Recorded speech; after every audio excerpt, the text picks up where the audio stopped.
Hello,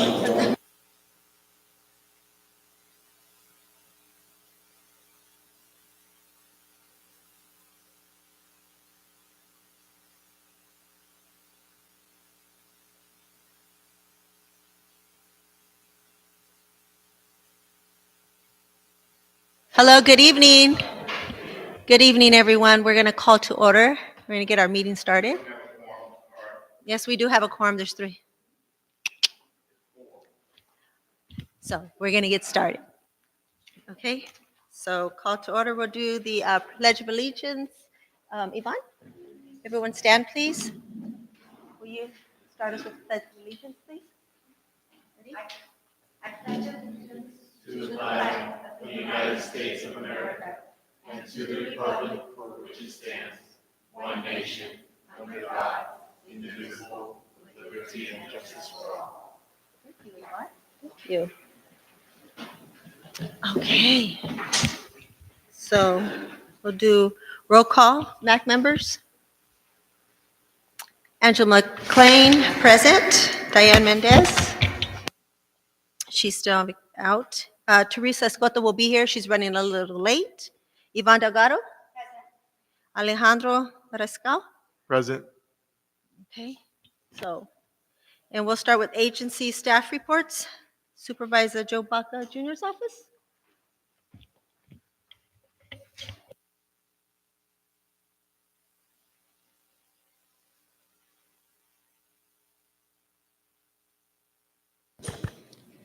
Can you hear me? Oh, hi, good afternoon, everyone. Oh, good evening, 6 o'clock.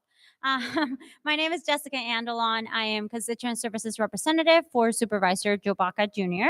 I want to make sure to thank everyone for being here. I know it's a little odd now that the time has changed, but we appreciate you always coming out and showing support for our Bloomington MAC. We did want to thank also everyone for attending our Bloomington Earth Day event that we hosted here in the community. We had over 150 volunteers, and it was amazing to see the community come together. We want to thank the partnerships that we had with Assemblymember Garcia's office, as well as Senator Reyes' office, definitely showing community and numbers, and that was a great event. So looking forward to more events within the community, and also reimagining how we can continue to keep Bloomington clean. On that note, we want to congratulate and thank all of our nurses and healthcare workers.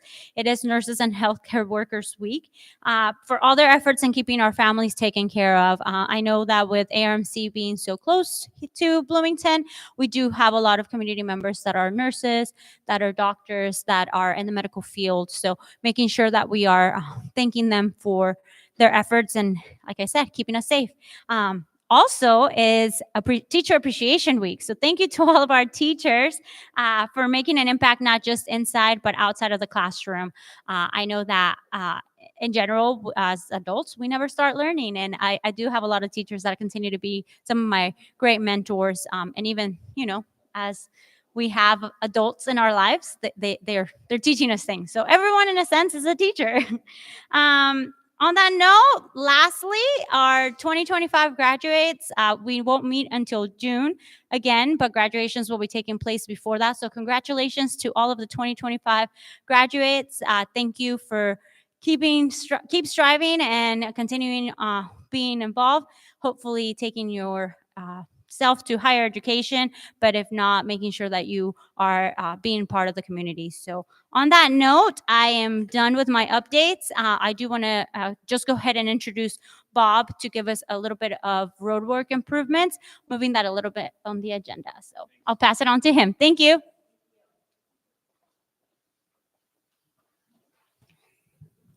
Thanks for taking me early. I got another appointment, so I really appreciate it. This is the update for the road work. Next slide. Next. Right now you can see we have Locust fully closed. We've put in the storm lines, water lines, sewer lines. Now we're picking up the permit the next couple of days. We're going to start the actual road. So that's what you're going to really see that's going on. And September's when we're going to open it. And then from there, we drop down to Armstrong. But right now you can see the rerouting that's been going on, and we haven't had any issues with that rerouting so far. And we've notified all the adjacent owners of what's going on. So that's what's going on Locust right now. Next, that's the road widening. So we all saw that. 11th Street, we're starting right now. We're starting to put the storm line in. We've moved the mailboxes. They're on one side of the road across from the houses. Why they're across from the houses, I don't know, but that's a terrible thing for me. I can't believe you put a mailbox on the other side of the street, your own mailbox. But anyway, we move the mailboxes. That's where our work's going to be done. It's a partial closure. It's not a full closure. So the people there will have access to their homes, any time of the day. And we're only going block to block. So it's going to be an inconvenience, but not a road closure or anything like that. So everyone's going to have access to their driveways. And if there's any issues, there's a construction foreman that'll help them anyway. So that shouldn't be an issue. Next. Linden, we have the permits to do that work now. And we're going to go up Linden past the school when the school is off. So that's going to work out. That's also just a partial closure. It's not a full lane closure. It's going to go day to day. You'll have trench plates and things on the road. So that's going to be an inconvenience, but not a road closure. Next. And then Europa, we're going to start in a couple of months, and that's similar. Going to be 2 lanes are always going to be open, and that's just going to be similar to the others where we're going to start that work. And that's also road widening from 3 to 4 lanes. If you go down towards Cedar, it's 4 lanes, and then it kind of constricts it down to 2. We're going to make it all 4. And we've talked to all the adjacent owners. There will be some, if you're an owner on Europa, there's a couple of you might have a driveway where after we do our road work, it's not going to align with your driveway. And we've approached all those people, and as long as we get their permission to go on their property, we'll replace their driveway and make it align it all with the road. So that shouldn't be an issue with any of the people on Europa. Any next slide? So that's a summary of updates. Locust is closed. We're kind of winding that down. Then once that's done, we move down to Armstrong. There's not as much work on Armstrong, so it's not going to take as long. And we're kind of had the opportunity to get a jump on some of that work, so that's going to be hopefully better. 11th Street and Linden and Europa are all going to be accessible, but there'll be work done, and hopefully we get it done quickly, and then you'll have a nice, better sewer, storm drains, and water lines. Any questions? No? Thank you. Thanks Thank for letting you. me go. Thank you. While he's here, everybody should thank him for donating a lot of stuff. You're welcome. Appreciated. I spoke with him earlier.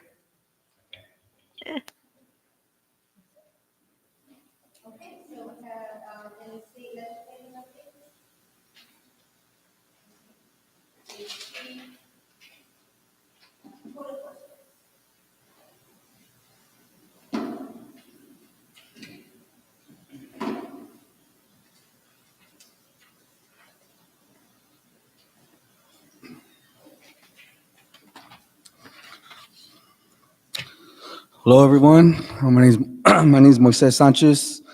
I'm the Bloomington Code Enforcement Officer. Just wanted to go over a few things about code enforcement and what we can do to help the community. If you have any properties that you see in Bloomington area that have a lot of junk and trash or inoperable vehicles, maybe they're doing some unpermitted construction or an unpermitted use, something that they're not supposed to be doing, please give us a call. Our number is 909-884-4056. You don't have to leave your name. You don't have to leave your number if you don't want to. You can if you want to, but you don't have to. You could be anonymous. But give us a call and let us know what's going on. Let us know the location. I'll get that information. I'll do the inspection and I'll follow up. And we'll do our best to get everything fixed from there. You can also come to our office and speak to code officers there in the office, or if you want to speak to a supervisor, we have a lot of our admin staff at the offices as well. We're there Monday through Friday, 8 a.m. to 4:30 p.m. It's at 268 West Hospitality Lane, third floor. Um, and you could do that as well in person if you wanted to drop off like maybe a photo you took of something you saw and you have some concerns about it and you just want to leave that with us, we could take that there as well. And you can also do all this by email. So our email is code enforcement division, no, all one word, at lus.sbcounty.gov. And then again, just specify the location and what the concern is, and we'll address it. And we have a very good website. A lot of it's been updated and added to. It's lus.sbcounty.gov. So again, you can file a complaint on our website. You could check for permits, or you can apply for a permit. You can get information on a citation if you happen to have gotten one. And you can also check out some of the different programs we have. And I'll go over those right now, actually. The other programs that we have, the three that I generally pretty much operate is the illegal dumping. So illegal dumping, we can get a fast response on that. It's a big problem here in Bloomington. People will come and they'll dump a pile of trash in an alleyway or on the side of the road. They'll dump some tires out. But give us a call. We'll come out as soon as we can, and we'll get that picked up and taken care of. Same thing with graffiti. If you see graffiti anywhere in Bloomington, if it's on whether it be a public or private wall, give us a call. We have a contractor.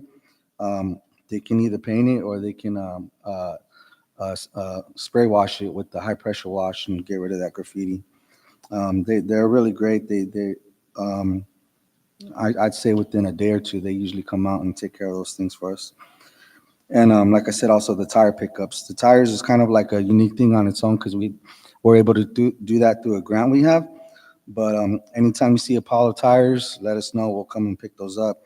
It can be regular general passenger tires, or it could be the big semi-truck tires. Doesn't matter. We'll pick them up. And then just wanted to go over a few things that I know were mentioned previously at the other MAC meetings. The area of Maple and Harupa. So we continue to monitor that pretty closely. I know the development has kind of stalled out, but because it's been demolished and it's pretty dark over there, it's a hot spot for dumping. So we just identified on Maple Street two big piles that we're going to try and take care of this weekend. But we picked up about 20 tires there the other day. The Dollar Tree Shopping Center, we're working with the owner on that.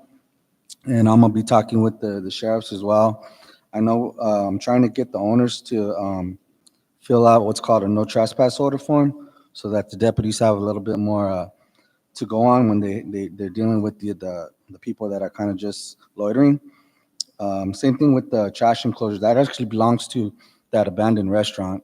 So I've been working with that owner separately as well, trying to get them to really maintain that.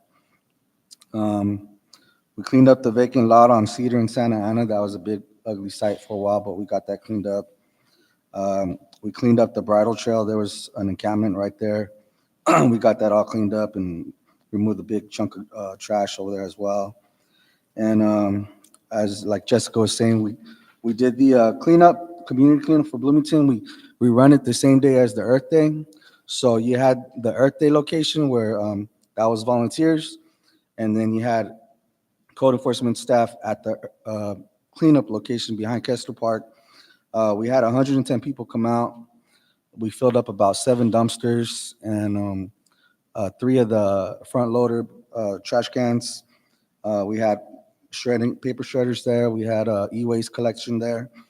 So a lot was picked up and taken care of. Any questions? Questions?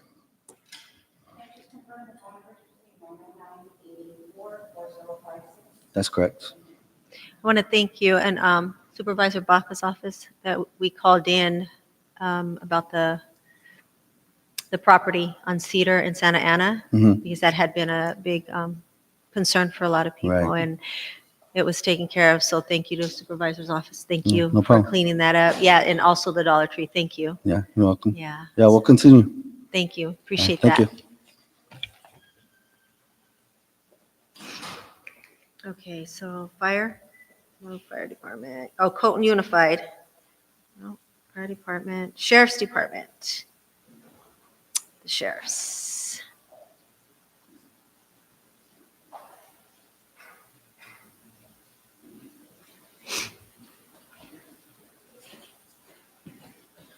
Hello, everyone. Captain Hello. Scott Teese with the Sheriff's Station.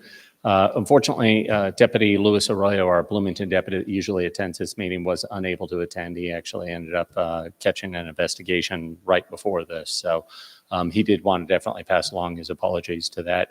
Afterwards, I will talk to you about those issues and pass those along to him. But it is with great pride that I actually introduced one of our newest members of the station. This is his first week here, and that is our new lieutenant, Mark Ramirez. You don't got to clap. You don't got to clap. Good evening. Really glad to be here. This station is one of the stations that I've wanted to work at since I started nearly 29 years ago. It took me 29 years to get here, and I'm here. I made it. Bloomington itself, fun fact, my mom was the secretary at Bloomington Middle School when it used to be Bloomington Junior High from the late 70s until about, I think, 17 years ago. So a lot of people who are from Bloomington all know my mom, especially if they got in trouble, because she was the one that got to talk with them. So with that, I hope to bring the experiences I've had throughout the county. I've worked both the desert region and the valley region, a lot of specialized areas. And I'm just definitely excited to work with you guys and support you in your community and go from there. So hopefully you'll see a lot of me from now on. So thank you. And then one other thing, Deputy Luis Arroyo did want me to pass along some of the information about one of the cases that he wanted to kind of highlight. And I know we try to make it a practice of letting you know some of the events that have happened in our communities, but this one especially was pretty good. In case you have anybody affiliated with the high school, you may have heard that there was a bomb threat that was called into Bloomington High School, and this was on Tuesday, April 29th. And Sheriff's Department dispatch received a report of actually this was a bomb slash a shooting at Bloomington High School. And the assigned school officer, school resource officer was on campus at the time and did not hear any gunshots and immediately started the investigation. And along with the other school personnel, out of an abundance of caution, staff and students were directed to shelter in place at the school while deputies investigated. Deputies did not locate any evidence of a shooting or any kind of a bomb, and the threat was determined not to be credible. However, through investigation, they did determine that a 14-year-old student was actually responsible for the threat, and that student was cited. So as far as the parent. So just wanted to let any of you know, especially because we know, there's always that concern with our schools. We take those threats very seriously. And when we find somebody that's responsible, whether it be a student or past student or a citizen, we definitely take enforcement action. So outside of that, is there any questions that you have for the Sheriff's Department? No?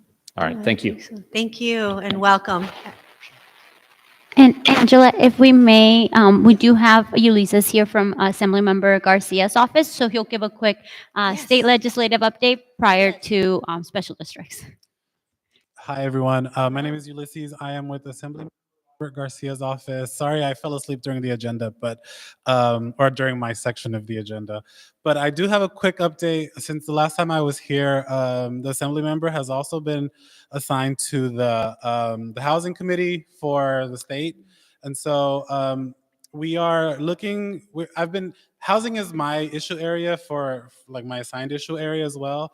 And we're really hoping to be able to meet or increase some of the housing developments that we have in the district. So we will approach the Chairman Baca or Vice Chair Baca for some opportunities, particularly here in Bloomington, hopefully. This is all to be determined, but I want you guys to know that we're working on some housing issues. My approach to housing is affordable rentals, a pathway to home ownership, and addressing homelessness, which are all huge issues that have their own perspective battles, but we're hoping to be able to address them all with your help and with the help of the supervisors. So that's something that we're working on. All of his bills have moved through his committees and are on their way to the Appropriations Committee for final approval before they hit the floor. So he's doing well with all of his bill introductions. When we have updates on those, I will be sure to update you. For now, I will send resources to the supervisor's office, and they can disseminate with you so that you're informed. For anyone in the audience, I have cards. If you have any questions, I'll be available. But yeah, we're hoping to work closely with Bloomington. Thank you. Great, thank you, thank you. Oh, did anyone have Any questions? questions? No? Okay, thank you.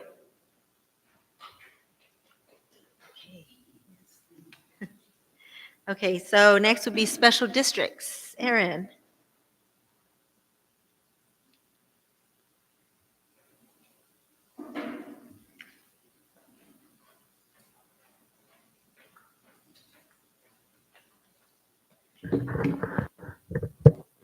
Good evening, everyone. Good evening. Just to piggyback, I know a couple of people have mentioned it, but we had the Bloomington Community Earth Day, and I think it was like one of the best ones we've ever had. I mean, and they all go good, but this is how good this one was. I went to coach a baseball game at 9 o'clock. I came back at 10:15, and everybody was gone, and everything was clean. So I don't know if you guys like Star Trek lunch there or how that worked, but it was awesome, and nobody got hurt, and my staff told me it was awesome, and I talked to the supervisor staff, and he was really pleased. So another great community effort, which is awesome, and you love to see. So we just hosted last Saturday Mother's Day succulent class and partnered with West Valley Water. They ran the class, and pretty successful for its first time out. Usually you run for the first time or a little hard, but they had over 30 participants in here last Saturday, and I was told that everyone had a wonderful time. We also got the Colton Unified School District is a tremendous partner for us here in Bloomington and for the rec department, and we got to pay it forward. Their softball field is being redone right now, so they didn't have a home, so they spent their last 3 home games at Kessler Park, and they got to take advantage to use the Dream Field. They used the regular field. They had their senior night there, or their senior day, and the supervisor came down and gave them a bunch of gifts, and it was just a really awesome time, and it was great that we can keep the relationship going. And it's hard when you always got to ask for things, so it was nice to be able to say yes to something. So we were super proud of that. This May, Memorial Day, means our park hours are changing to 10 o'clock. So we'll be open a titch later. Hopefully that'll deter some of the graffiti problems that we've had down at Kessler. It's an unfortunate and tremendous nuisance, but code enforcement does a fantastic job of helping us turn the park back to normal in no time. So same thing. We've had vandalism is hard to deal with on the west end of the park because it's not really there's not a lot of lighting there, and so it's dark. And I'm rooting for the days when that street will be busy at night and there'll be people going on, and that the warehouses will create more lighting over there, and then allow us more over there so that we can put an end to this as well, because we've just taken on a lot of vandalism over there, and it's unfortunate. But we're fighting the good fight, and we're moving forward. So, and thank you to the Altmans. They've been again another great community partner. Whenever we typically need something, they help. So it's exciting that they've been so helpful. The brochure, I thought I'd have it by now, but they're still taking their time with it. I hope to have it by the end of this month. It's full of programs. We got a ton of stuff. That table's aligned with it, but we have movies in the park. We have a concert in the park. We have a new baking class, new art class, all kinds of new fun stuff for the summer and for the fall. So we're super excited about that. We just started our micro soccer program this past week. It's on Tuesdays and Thursdays. It's super cute. It's little 4 and 5 year olds, 6 and 7 year olds, and they're out there learning the game. And it helps get them comfortable so that when we have our big league, that they'll be more excited to play, and it won't be such a shock to them. Friday, June 6th, we'll be hosting our first annual senior prom here for our seniors in the community. We're partnering with the FSA and Department of Aging and Adult Services and the supervisor's office. We're going to have a red carpet senior prom. It's kind of a 50s theme this year. They're going to get all dressed up. We're going to get all dressed up and have a nice meal and a live band and a photo booth. And it's going to be tremendous. I'm actually looking forward to it. It's super exciting. The seniors, they love to dance. So Yes, they'll get this place rocking. Yeah. Splash pad. We were hoping for Memorial Day. Unfortunately, due to some shipping challenges, we're still waiting on a few key pieces and parts. But they're moving right along, and we're going to get that opened, and there'll be a huge grand opening and all that coming soon. And I can't say a date yet because I don't know. So, but splash pad coming, and we'll get our parking lot back to normal here in our park. So we're excited about that. The Dream Field and Kessler Park in general, the community, I mean, more than you can ever believe, have come, and they have, had such kind things to say about how nice it is and about how it's been a long time coming, and people that played when they were kids and it was 2 fields, and then people when it was a landfill. We've heard a lot of a great response, and it's a community effort, a team effort. The supervisor and the funding that he's provided, it's just been a wonderful addition to the community, and it's a beautiful park, and it's something that we can all be proud of. I know I am. So Yes. That's all I got. Unless you have any questions. Anyone have any questions for Parks and Recs? No? Okay. Have a Thank great you, night. Aaron. Thank you. Great job. Thank you. Okay, West Valley Water. Yeah, well, good evening, ladies and gentlemen. Good to see you this evening. Don't have a whole lot for this evening. First, I'll just thank Aaron and everybody who contributed to the success of the succulent class. It was such a great turnout. We're very pleased, especially for our first time. And really, as we kind of move into the summer months, just want to encourage everyone to try to conserve water where you can.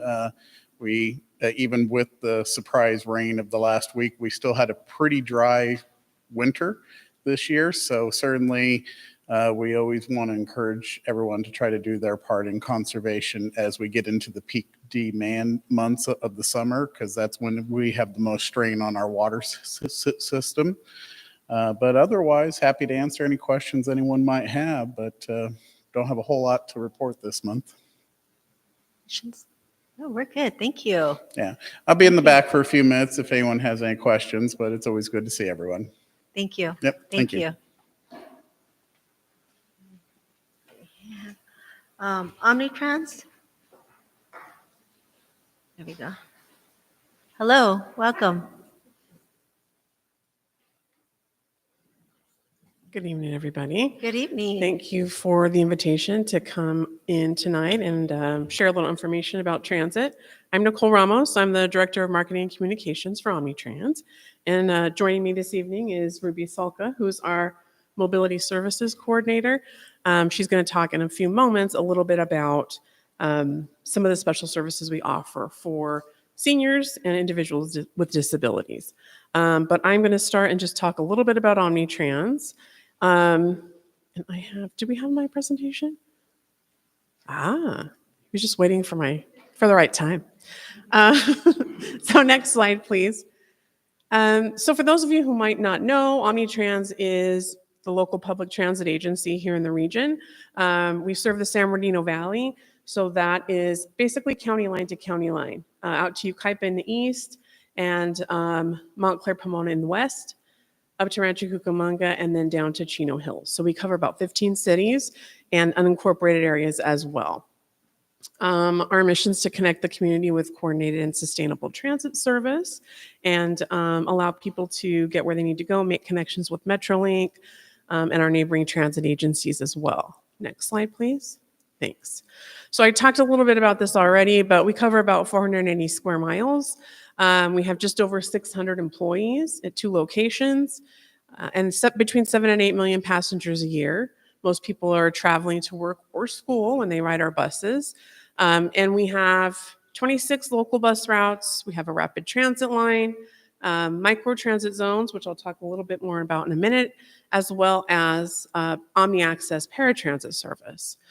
So I'll go over those briefly on the next slide, just to give you an idea of the different type of services we have and what they look like. So up on the top left, you see SBX. That's our bus rapid transit line. It's in San Bernardino.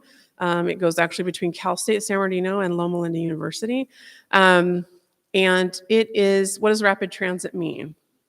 It means we have dedicated lanes for part of the route, traffic signal priority, limited stops, level boarding, so where our regular buses have ramps that deploy and things if needed. These have stations where you have level boarding, bikes go inside, so it's quick in and quick off. Our fixed route service is kind of the classic standard bus service, and buses you probably are familiar with seeing out on the streets. And then I'm going to skip around a little bit. So on because I want to do Omni Ride last. So the bottom left is Omni Access.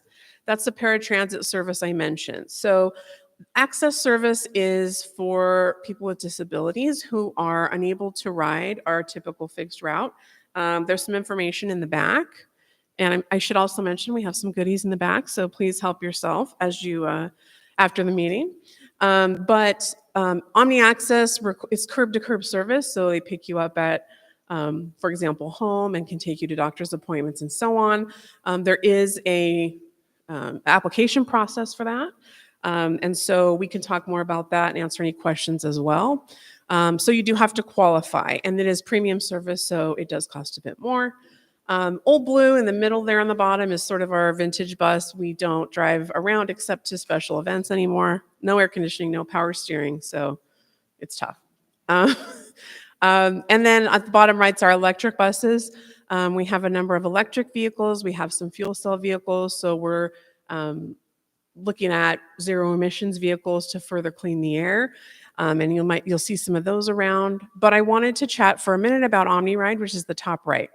So that is our microtransit service, and we have it in 3 communities. So we have Chino Hills, Upland, and Bloomington. And it is on-demand service. So just like, if you use Uber or Lyft, you do it the same way. You use an app, you request a trip, there are virtual stops, it picks you up within 15 minutes, directs you where the bus will pick you up, and will take you directly to the location of where you want to go. So it's a great alternative. It's a little more convenient than some of our fixed route service because you're not going bus stop to bus stop. You're going right where you need to go. And that is within the city of Bloomington. So we have some flyers in the back that give some more information on that, but it's a great service for people in this community. Next slide, please. And then just quickly to talk a bit about fares. We do have several available, and I just wanted to make a note that seniors and individuals with disabilities ride half price or less, as well as veterans. And then for those who may not know, but have a student that's going to school in our service area, K through 12 students ride our service free with a student ID. So that's, and we don't make them go to school. I mean, so they should go to school, but they can ride to after school on the weekends during the summer as well. So it's a great service for the students. So just wanted to provide a little info there. You can ride, by the ride, by the day, and then or for a week or 31 days. So there are several options there. If you're a frequent rider, you can save money that way by buying a 31-day pass. I think the next slide is Ruby's slide, mobility services. So I'm going to turn the mic over to her.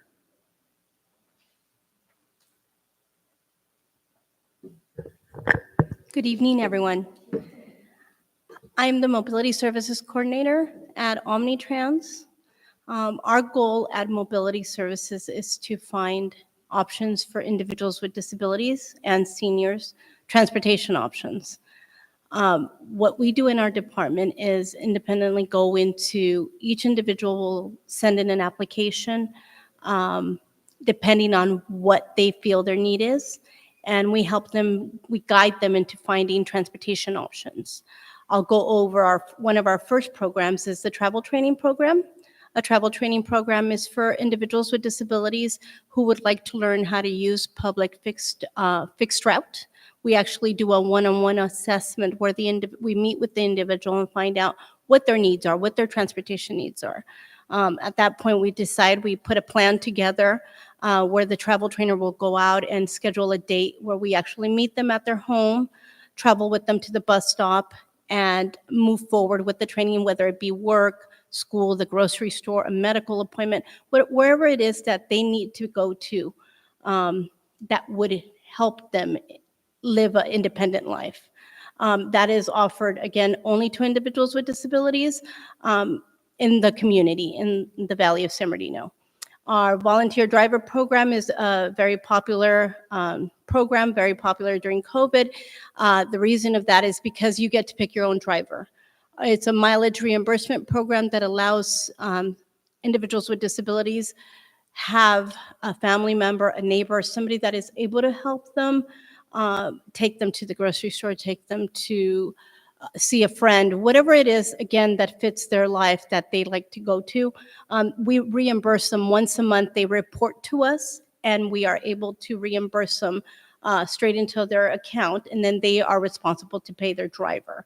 We do that once a month, and it is a 300 miles at 67 cents a mile. That is, again, a mileage reimbursement program. We have another popular program, which is a taxi and Uber ride program. Our Uber program and taxi program are for seniors and individuals with disabilities. How the Uber program works is that we send a voucher, basically a coupon that goes directly to their Uber app. And that voucher allows the individual to get 50% off 15 rides once a month, or up to $15. So once a month, the individual is able to ride Uber, and it automatically will deduct that before they even take the trip. Very popular program just because it allows the individual to go and come whenever, because it is on demand, and Uber can arrive in 5-10 minutes nowadays. It allows them to know what they're paying and how many rides they have for the month as they go. I have a lot of information. I will be putting it on the table, and if anybody has any questions, I'll be in back as well. No, thank you. So we'll have the information there. correct? Yes, correct. Okay, Uh-huh. yes. Yeah, we will. And I'm sorry. Yes, I that's had okay. two other quick things I wanted to share just about upcoming projects in the region. Next slide, please. The first one is I talked about SBX, our BRT program service in San Bernardino. We also have West Valley Connector. It's another bus rapid transit line that's currently under construction on the west side, so Ontario and Rancho Cucamonga. So it's part of a network. Our plan is to have as many as 10 of these routes in the region. Our next goal is to have a BRT in Fontana that would connect those two lines. But again, this is just sort of trying to look forward, connectivity, make transit a little more equitable in terms of time because of the limited stops, and encourage folks to ride. And the last one is Cucamonga Station. I mentioned that because it's a project that's sort of tied to the Olympics, which everyone's excited about. And the Metrolink station in Rancho Cucamonga, we currently serve, of course, the train serves Brightline, which is the high-speed rail to Vegas that you may have heard about, is going to serve that, also under construction, with the goal to be complete by the Olympics in 2028. So we'll see. But just wanted to let you know, you've probably seen our buses out. We do have a number of different services, not just the big buses that hopefully cater to the community and your needs. And we hope to see you on the road, and we'll be in the back answering questions if you need us. Thank you. Thank you.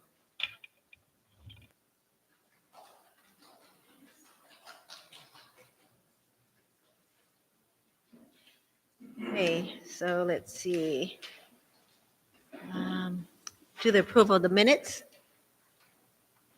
So approve the minutes for April. Approved? Okay, Yvonne approved. Approval? Approved? Approved as well. Okay, so we have comments, public comments. We have two of them here. So we have Dave Jane.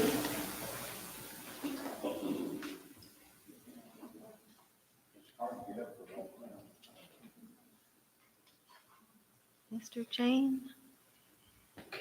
Good evening, everybody. Good evening. As you know, I'm Dave James with San Bernardino Valley Riders. We have Jim Kenna down there now on the arena. We had two events in the last couple of weeks. We're having one the 17th, and it's little kids now. If you got a horse and you want to bring the horse and run the little kid around the thing, it's all for little kids. It's not for big kids, but they have bigger ones. It's timed events. Okay, they're going to have them every third Saturday of the month. You're welcome to come down and visit them. Okay. But other than that, and I have October, I think it's the 26th or 25th. I'm not sure. But anyway, that's my next needy kids, special needs kids on horseback. If you know anybody that can help us with candy and stuff, I think my candy source is gone. That was getting stuff out of Victorville. So we'll need candies for their baskets, for their Halloween baskets.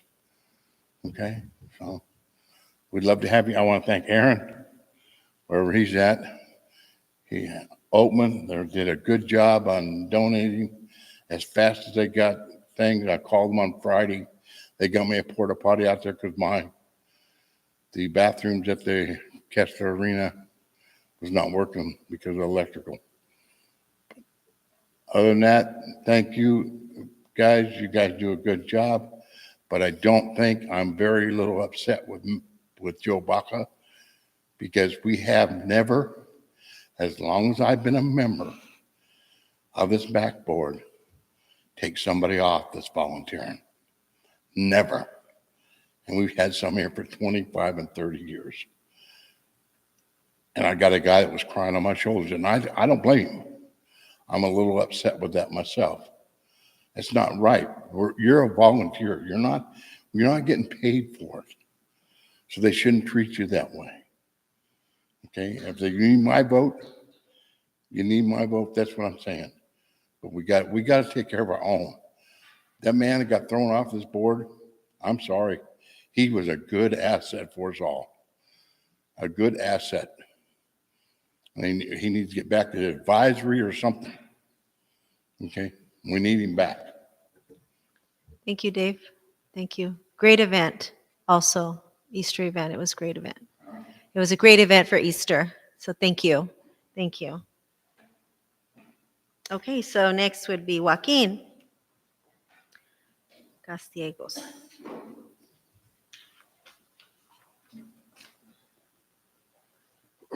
Hello, everyone. Joaquin Castillejos. I'm with a longtime resident of Bloomington, and I'm here today with Center for Community Action and Environmental Justice, CCAJ, to let y'all know about an event that we're going to be having tomorrow here at the Ayala Park Community Center in one of the conference rooms. We're working with an organization called ACLIMA on a statewide mobile air monitoring initiative. So what that means is ACLIMA is a producer of mobile air monitoring units. So they have cars that have air monitors on them, and they go around on the different streets, or they go around communities and mobily, collect the data and see what kind of chemicals are in the air at what levels and how that's harming community. So at this meeting tomorrow, it's an opportunity for residents of Bloomington, also Fontana, to join us and give their ideas, their perspective, suggestions on where these mobile air monitoring units should be riding around Bloomington. And a little bit background on that. The reason this is happening is because, a few years ago, there was a law called AB 617 that was supposed to provide fundings to communities that were considered disadvantaged and had a more pollution burden than others. And there's a lot of communities across the state that fit under those categories, but they only had enough money for a handful. So like around 9 communities that were able to be designated AB 617. And those communities will get things like they get new signs for truck routes or no idling signs, initiatives to try to prevent more damage to the air quality. But Bloomington wasn't selected as one of those communities. But through this initiative, we could start collecting that data and start to move toward new investment or regulations that could clean up our air, or plant more trees, something to help protect the environment more for residents of Bloomington. So that's going to be tomorrow at 6 p.m. Y'all are invited. Thank you. Thank you. Thank you. Anybody have any questions? Okay. Okay, thank you, Joaquin. So if anyone's interested, tomorrow here at 6 p.m. Okay, so then we're going to discuss any old business. Any old business? No? No? Okay. New business. New business? No. Okay. I just want to mention in June, I think it's the last Saturday in July, actually, I think it is. We'll have be putting on a summer bash for the kids at Kessler Park. So we're really excited. We're going to add a lot of new things this year just to kind of make it a lot larger. So if anybody is willing to volunteer, come out and volunteer. More volunteers, the more successful it'll be. And it's for the kids. So it'll be kids competing against adults, or adults are competing against their kids. So we wanted to get the family unit together. So we're looking forward to that. Any comments? Yvonne? No, just, I told you in terms of the MAC. Oh, you don't have your mic on, hon? Oh, sorry. I am just amazed at all that Bloomington, how it has grown, how beautiful things are becoming. It's just amazing, so much that has been done in really the last 3 years. And all is because you guys get together and you do this, and I'm just really glad to be a part of it. Thank you. Thank you, Yvonne. Thank you. Anything you'd like to say? Very quick, there has been a lot of changes in Bloomington, and it's been a good, positive sight to see.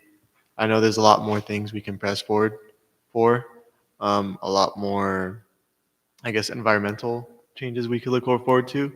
And I'm grateful for the code enforcement team for cleaning up our community, and for the special district for helping out. Well, I mean, everybody really on this list has played a huge part, and I hope that we can keep going forward and make some more changes. Yes. Great. Thank you. Yes. Thank you.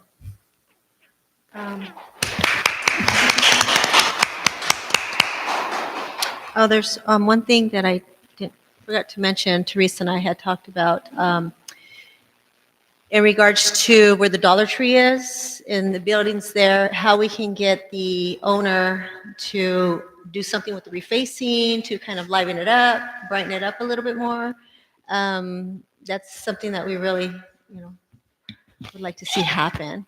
So what we'll do is we can draft up a letter of support, or just a letter that asks the owner to do this, and then bring it forward to the MAC so that then it can be approved by the board.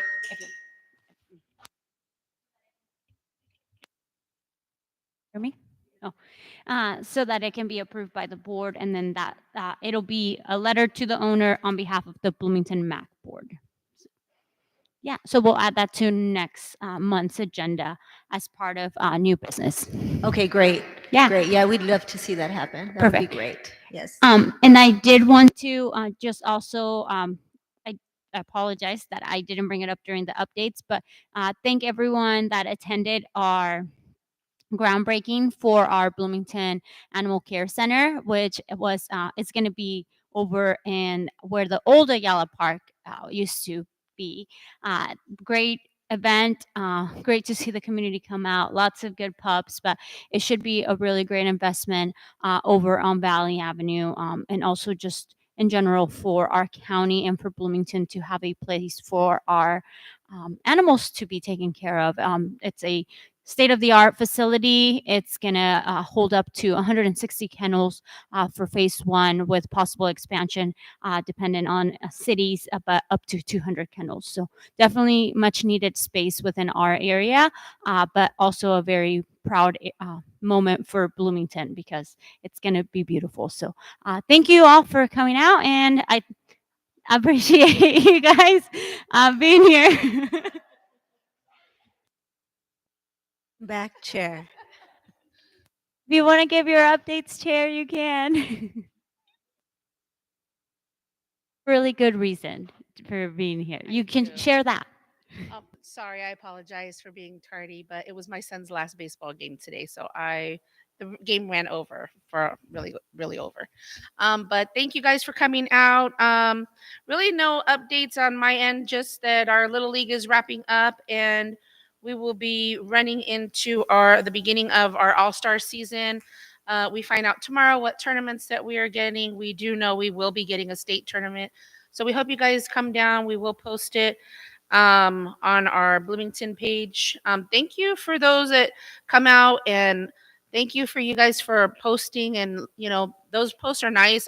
If you guys can share, we definitely want to grow and do things. Earth Day was really nice. We had a really good turnout, a lot of youth at Earth Day, which was really nice to see. And I think that's pretty much it on my end. Oh yes, we have closing ceremonies. Thank you. I'm like, closing ceremonies are on May 23rd. It is a Friday at 6 p.m. at Kessler. So we announce our all-star teams at that point in time as well. And that's pretty much it. Let me think. We did have a nice little chat with Supervisor Baca about some things that we'd like to start seeing in the future at the animal shelter event, which that was really nice as well. And he shared a few little exciting things that are coming our way, which is really nice to hear. I don't want to say anything because I don't know if it's anything of public knowledge yet, but hopefully we'll get that information out to everybody soon. But thanks again for coming out. We appreciate it. And thank you guys for helping us spread the word via social media. And I hope you guys have a good drive home. One for coming. Thank you. And have a good evening. You get the last action. You're going to adjourn the meeting. Oh, meeting adjourned at 6:56 p.m. That was a fast meeting.